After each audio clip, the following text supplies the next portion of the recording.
ये कमरा भी अब कंप्लीट हो गया और ये पीछे वॉशरूम है।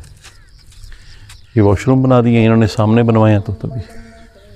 ये भी एक बुज़ुर्ग हैं, बुज़ुर्ग मियाँ बीवी हैं, औलाद नहीं है इनकी, और इनका पूरे का पूरा 1.5 एकड़ ज़मीन थी और घर था, वो दरिया ने काट के अपने अंदर गिरा दिया, तो इनके पास तो जगह ही कोई नहीं थी। फिर इनका एक जानने वाला है, उसके पास हमने उसके घर के अंदर इसको घर बना के दिया।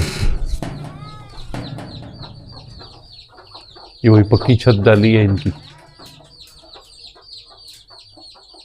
अब ये क्लियर हो गया तो ये कुछ दिन तक यहाँ पे शिफ्ट हो जाएंगे।